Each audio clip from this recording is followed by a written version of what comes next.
예, 하늘의 비밀을 아는 축복 이런 제목으로 다니엘서 2장 24절에서 35절 말씀 우리 함께 보려고 합니다. 하늘의 비밀을 아는 축복, 어떤 것일까요? 하늘의 비밀이 무엇이고 또 그것을 아는 축복이 무엇일까요? 세상에는 종교가 많습니다. 종교들, 여러분, 우리 교회 옆에도 이렇게 불교 사찰이 있고 또 저기 인도에 가면 힌두교도 있고 또 저 중동으로 가면 이슬람교도 있고 우리나라에는 무속 신앙도 있고 수많은 종교가 있습니다. 그런데 이 많은 종교들을 크게 둘로 나누면 자연 종교와 계시 종교, 자연 종교와 계시 종교로 나눌 수 있습니다. 바로 이 앞에서 말씀드린 불교나 힌두교, 이슬람교는 자연 종교라고 합니다. 이 자연 종교는 왜 자연 종교냐면은 사람이 만들어 놓고 사람들이 그 앞에 나가서 비는 종교다 해서 자연 종교입니다. 사람들이 자신들이 만들어 놓고 자신들이 그 앞에서 나가서 비는 종교입니다.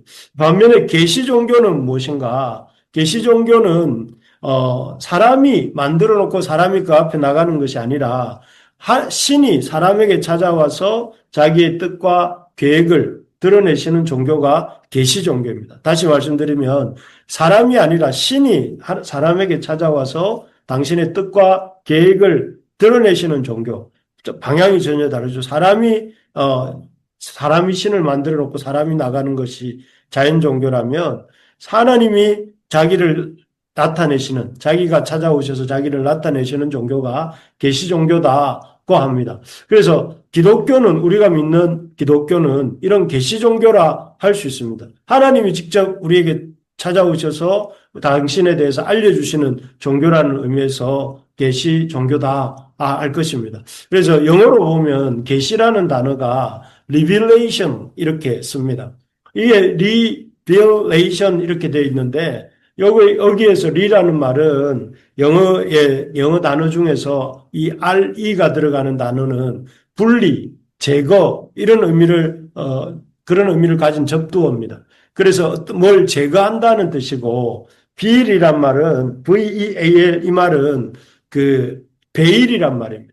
면사포 같이 신부가 쓰고 있는 면사포 같은 것인데 이렇게 보자기 같은 것이 가려져 있는 것을 말합니다. 그래서 reveal 이렇게 되면 가려진 것을 제거한다 이런 뜻이 되겠죠. 그래서 계시라는 말은 숨겨져 있는 것을 드러내는 것이고 또 감추인 것을 이렇게 드러내는 것이 계시입니다. 그래서 우리 기독교는 하나님이 직접 오셔서 이렇게 감춰져 있던 것을 드러내시고 또 이렇게 숨겨져 있던 것을 이렇게 보여주시는 종교다 하는 의미에서 계시 종교입니다. 오늘 본문은 이런 계시 종교로서의 기독교의 이런 특징들이 잘 나타납니다. 지난주에도 살펴본 것처럼 온 세상을 정복하고 통일한 이 당시로서는 오늘날 미국처럼 그 당시 세계 최강의 나라가 이 바벨론이었습니다. 바벨론이 온 세상을 정복하고 통일을 했습니다. 그래서 참 느부갓네살은 그야말로 그 시대에 그냥 하늘 아래 첫 번째 인물이 바로 느부갓네살이라 할 수 있습니다. 그런데 이 느부갓네살이 어떤 범상치 않은 꿈을 꾸었는데 뭔가 의미심장한 것 같은 꿈을 꾸었는데 도무지 그 꿈을 해석할 수가 없었습니다. 그래서 2장 1절에 보니까 뭐라고 되어 있습니까? 느부갓네살이 다스린 지 2년이 되는 해에 꿈을 꾸고 그로 말미암아 마음이 번민하여 잠을 이루지 못해. 뭔가 이 의미심장한 꿈이긴 한데 그 꿈이 도무지 무슨 꿈인지 알지 못하여서 잠을 잘 수가 없었다. 이게 2장 1절에서 그 말하고 있는 상황이었습니다. 그래서 참 당시 천하를 자기 주머니 안에 있는 공깃돌을 꺼냈다 넣었다 하는 것처럼 온 세상을 자기 마음껏 주무르던 사람이 느부갓네살이었습니다. 그런데 그 느부갓네살이 그렇게 온 세상의 권세를 갖고 이렇게 쥐락펴락하는 사람이었지만 자기 꿈 꾸었는데 그 꿈이 어떤 의미인지 몰라서 그렇게 심히 번민하고 잠을 이루지 못하고 있는 모습인 것입니다. 참 이 모습을 보면서 이 참 인간이라는 존재가 아무리 대단한 직위, 왕이라는 직위를 가졌잖아요. 직위를 갖고 큰 어마어마한 권세를 갖고 또 어마어마한 부를 가지고 산다 할지라도 그런 사람 엄청 부럽지 않습니까? 그런데 그런 사람도 사실은 실존적으로는 자기가 꿈 하나 이렇게 해서 풀어내지 못하고 꿈의 의미를 알지 못하는 연약하고 무력한 존재다. 자기가 가지고 있는 자기가 꿨던 꿈 하나조차 이렇게 감당하지 못하는 존재가 이 참 인간이라는 것을 이렇게 보여주는 것입니다. 그래서, 사람이 세상에서 얼마나 아무리 대단한 지위를 갖고, 아무리 대단한 권세를 가진다 할지라도, 사람이라는 존재는 장결에 꿈 하나 해석할 능력이 없습니다.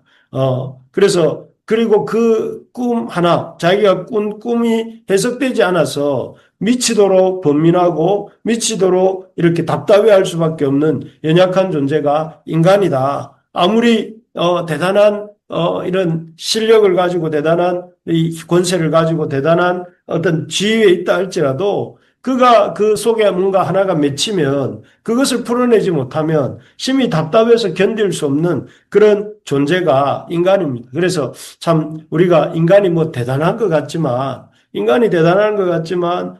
참 그 마음의 생각 하나 어떻게 풀어내지 못하는 존재가 인간입니다. 그래서 오히려 참 인간이 이런 자신의 연약함을 인정하는 것이 참 중요합니다. 또 하나 보면 그래서 이 느부갓네살을 통해 우리가 보여주는 것은 너무나 연약하고 무력한 존재가 인간이다 하는 것을 보게 되는데 두 번째로 인간의 지혜라는 것도 한없이 무력하다. 이 왕의 권세나 지위도 무력할 뿐 아니라 인간의 지혜도 무력하다 하는 것을 보게 되는데요. 그것은 이 느부갓네살의 꿈을 해석하기 위해 불려온 박수와 술객들이 이 사실을 보여줍니다. 인간의 지혜가 얼마나 무력한가. 여기 보면 오늘 2절에 보면 그 왕이 그의 꿈을 자기에게 알려주도록 박수와 술객과 점쟁이와 갈대아 술사를 부르라 말하며 그들이 들어가서 왕의 앞에 섰어요. 우리가 지난주에 봤던 것처럼 왕이 너무 이 꿈을 꾸었는데 그 꿈을 이렇게 해석하지 못해서 답답해하고 있을 때에 이 술사들과 박수를 불러서 자기가 어떤 꿈을 꿨는지 말하고 그 꿈에 대한 해석도 말하라고 이 술사들과 점쟁이들한테 얘기를 했죠. 그런데 참 이 박수와 술객과 점쟁이와 갈대아 술사 얼마나 그 바벨론 땅에 많았고 좀 잘한다고 용하다고 하는 자들이 많았겠습니까? 그런데 놀랍게도 이들은 왕이 무슨 꿈을 꾸었는지조차 말해주지 못합니다. 그래서 이 갈대아 술사들이 4절에 보면 왕에게 이렇게 간청을 합니다. 그 꿈을 종들에게 이르시면 우리가 해석하여 드리겠다. 꿈을 맞추라고 하지 마시고 꿈을 말해주면 우리가 해석하겠습니다. 이렇게 말하고 또 7절에 가서도 보니까 왕이 나는 내 꿈을 너희들에게 말해주지 않겠다 하니까 7절에 가서 다시 또 우리가 왕이 꿈을 종들에게 이르소서 그리하시면 우리가 해석하여 드리겠는데 이 사람들도 한마디로 왕이 꿈을 맞출 재간은 없다는 것이죠. 자기들이 꿈을 얘기해주면 말을 해줄 수 있는데 그 무슨 꿈을 꿨는지 자기들은 알 도리가 없다. 이렇게 말을 합니다. 그러면서 나중에 이 11절에서 말하는 것이 왕께서 물으신 것은 어려운 일이라 육체와 함께 살지 아니하는 신들 외에는 그러니까 영이신 하나님 외에는 영이신 신 외에는 왕 앞에 당신이 왕이 꾼 꿈을 보일 자가 없습니다 하고 말을 합니다.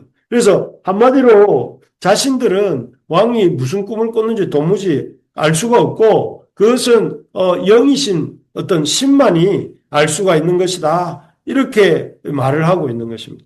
사실 우리가 이렇게 보면 박수와 술객과 점쟁이, 술사 이렇게 하니까 조금 굉장히 무속적인 느낌이 드는데, 물론 그런 면이 있습니다만은, 이 당시로는 이 박수와 술객과 점쟁이, 갈대와 술사 이런 사람들이 당시 그 시대 최고의 그런 전략가들이라 할 수 있습니다. 전략가들, 앞으로의 이 날들이 어떻게 풀려갈지를 예측하고 또 그 예측의 바탕에서 왕의 참모 노릇을 하던 사람들이다 이 말이죠. 오늘날로 치면 미국 대통령의 보좌관들이 누굴까요? 미국의 그 대단한 하버드 대학이나 프린스턴 대학이나 예일대 이런 출신들이 그 왕의 그 대통령의 핵심 보좌관들을 하고 있지 않습니까? 그래서 그들처럼 이런 그 미국 대통령의 그 하버드, 프린스턴, 예일 출신의 핵심 보좌관들처럼 지금 이 느부갓네살에게 불려온 박수와 술객과 점쟁이 이런 사람들은 당시로 보면 그런 사람들이었어요. 그런 사람. 당시 당대 최고의 학문을 배우고 당대 최고의 전략을 갖고 있는 그런 핵심 보좌관들이었단 말이에요. 그러니까 그렇게 그 시대에서는 최고 엘리트라 할 수 있겠죠. 그런데 그런 최고의 엘리트라 할지라도 왕이 무슨 꿈을 꿨는지는 알 수가 없었습니다. 그리고 그 꿈을 알지 못하니 당연히 그 꿈도 해석할 수가 없는 것이죠. 이것이 인간 지혜의 한계입니다. 인간의 지혜라는 것은 그 꿈을 말해주면 해석은 해줄 수 있지만 그 사람이 무슨 꿈을 꿨는지는 알 수가 없는 것이 인간 지혜의 한계입니다. 아무리 인간의 지혜가 대단하다 한들 꿈 하나 이렇게 맞출 수 없는 왕이 그토록 원하지만 아이고 바벨론의 술객들이 왕이 무슨 꿈을 꿨는지를 맞출 수 있는 지혜가 없었습니다. 참 여기에서 우리가 깨닫게 됩니다. 앞에 그 왕의 직이나 권세도 꿈 하나를 이렇게 꿈 하나 때문에 번민하고 괴로워하는 그런 그 한계를 보였다면 여기 인간의 지혜도 마찬가지입니다. 인간의 지혜도 왕이 꿈 하나 맞출 수 없는 그게 인간의 지혜의 한계입니다. 인간의 지혜가 얼마나 참 한계가 있는가. 그런데 그렇기 때문에 우리가 참 이 바벨론 왕을 보면서 또 이 애굽의 바벨론의 술객들과 박수들을 보면서 왕의 꿈도 맞추지 못하는 이런 그들을 보면서 우리도 겸손해져야 됩니다. 우리도 그러면 뭐 그 자리에 갔으면 느부갓네살이나 그 주변의 보좌관들과는 다르게 우리가 아주 번민하지 않고 또 우리가 참 이렇게 다른 사람이 꿈을 맞출 수 있고 뭐 그런 존재일 것 같지만 그렇지 않습니다. 우리도 다 똑같지 않습니까?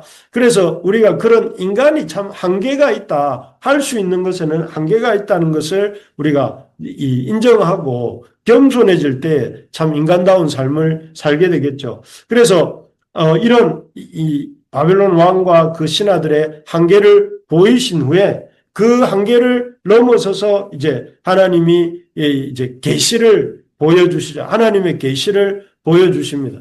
그 누구를 통해서 보여줍니까? 아까 읽었던 다니엘을 통해서 그 바벨론 왕이 꾼 꿈과 그 해석에 대해서 알려주시는데요. 여기 27절, 28절을 보시면 다니엘이 이렇게 말을 합니다. 제가 한번 읽어보겠습니다. 다니엘이 왕 앞에 대답하여 이르되 왕이 물으신 바 은밀한 것은 지혜자나 술객이나 박수나 점쟁이가 능히 왕께 보일 수 없으되 오직 은밀한 것을 나타내실 이는 하늘에 계신 하나님이시라. 그가 느부갓네살 왕에게 후일에 될 일을 알게 하셨나이다. 왕의 꿈 곧 왕이 침상에서 머릿속으로 받은 환상은 이러하니이다. 하면서 놀랍게도 왕도 또 왕의 신하들도 누구도 이렇게 이해할 수 없었고 또 알아낼 수 없었던 그 왕의 꿈과 그 해석을 다니엘이 이렇게 말해주겠다. 하늘에 계신 하나님만이 이 은밀한 것을 나타내신다 하면서 다니엘이 그렇게 이 왕의 꿈과 그 해석을 말하려고 하고 있습니다. 참, 다니엘의 말은 요점은 이것입니다. 그 어떤 지혜자나 술객이나 박수나 점쟁이가 이런 것을 알 수가 없다. 이런 것을 나타내시는 이는 오직 하나님 한 분뿐이시다. 이렇게 말을 하고 있습니다. 정말 그렇습니다.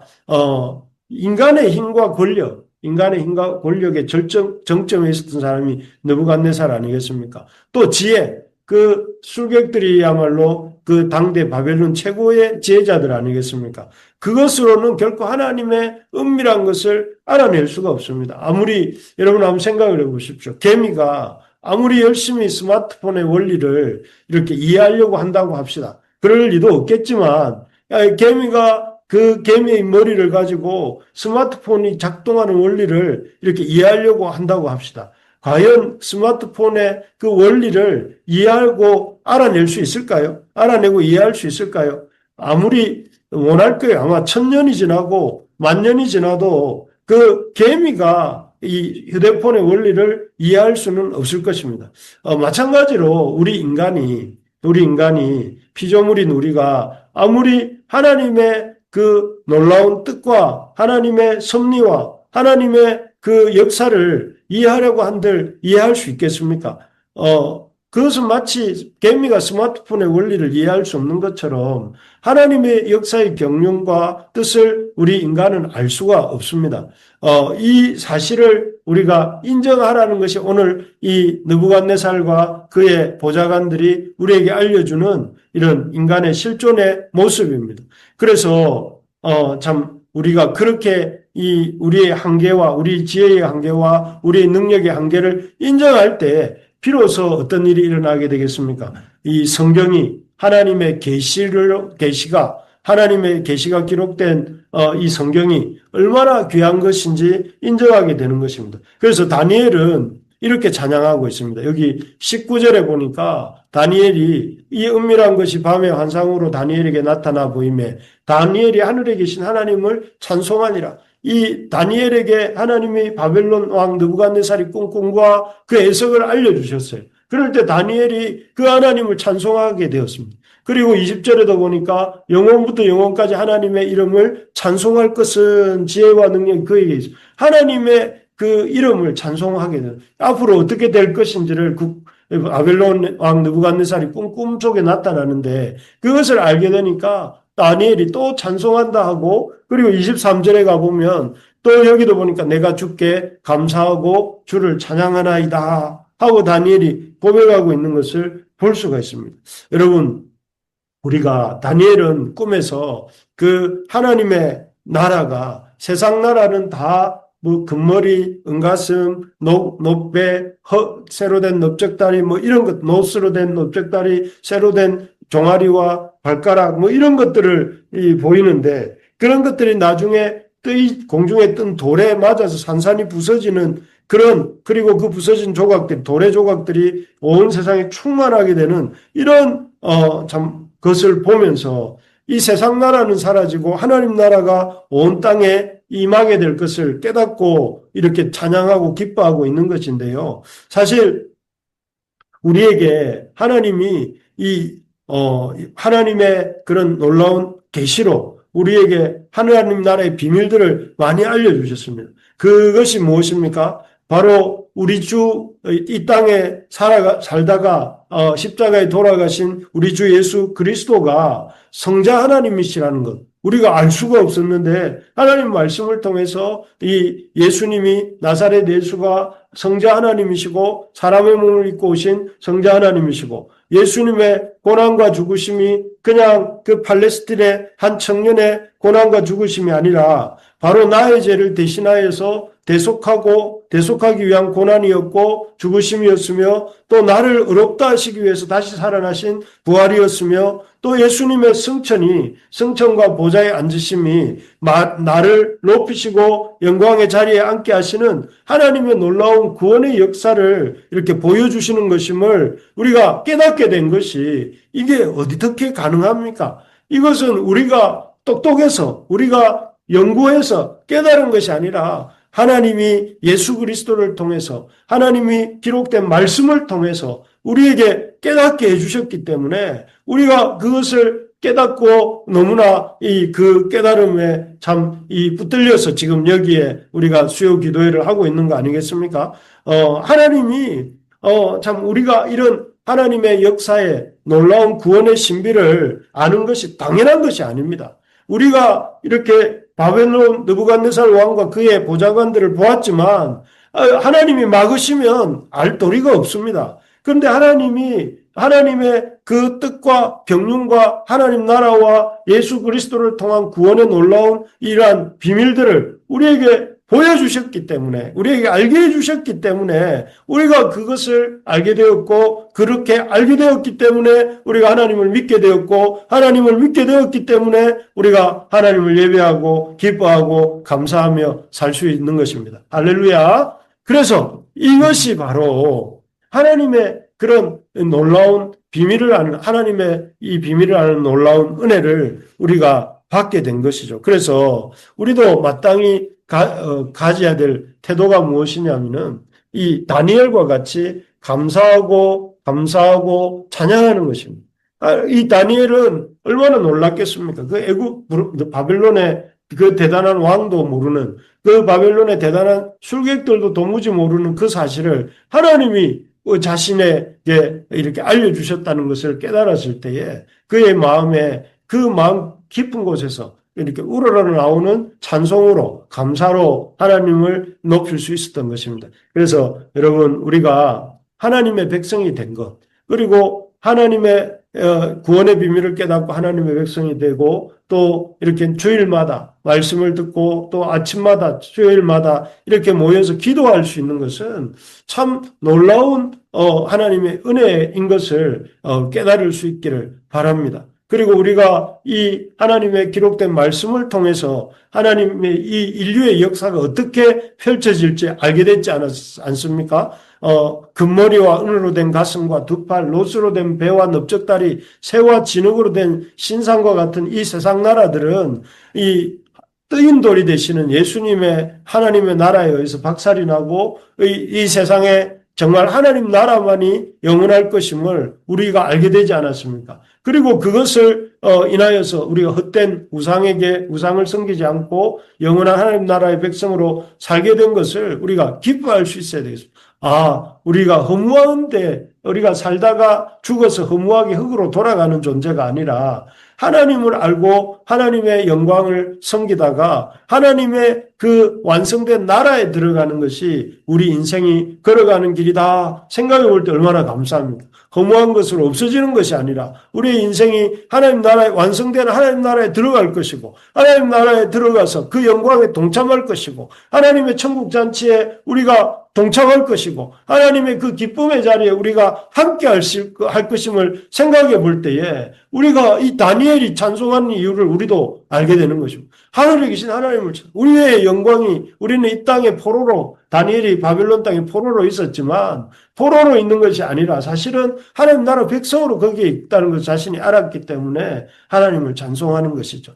바라는 것은 우리 부르심의 가족들, 또 오늘 수요 기도회에 참여해서 말씀을 듣고 있는 우리 지체들이 참 이 기쁨이 충만하기를 바랍니다. 하나님의 그 나라의 비밀을 아는 자의 인생이 된 것에 대한 기쁨이 충만하시기를 바라고, 하나님 나라의 그 놀라운 영광에 참여하게 된 것을 기뻐할 수 있어야 되겠고, 정말 우리 주님께서 우리에게 주신 사명대로 이 사실을 이미 하나님 나라가 이 땅에 임하였고, 하나님의 그 나라의 모든 사람들이 믿음으로, 예수 그리스도를 믿음으로 동참할 수 있는 구원의 문이 열려 있고, 또 그리고 누구든지 예수를 그리스도라고 고백하는 자들은 하나님 나라의 백성이 될 수 있다는 이 사실을 우리가 잠잠하지 아니하고 우리 이웃들에게 알리고 또 이렇게 그들에게 전할 수 있는 우리가 되기를 소망합니다. 그리고 우리가 그런 기쁨을 충만하게 누리는 우리 부르심의 모든 가족들 되시기를 주의 이름으로 축복합니다. 아멘. 아멘.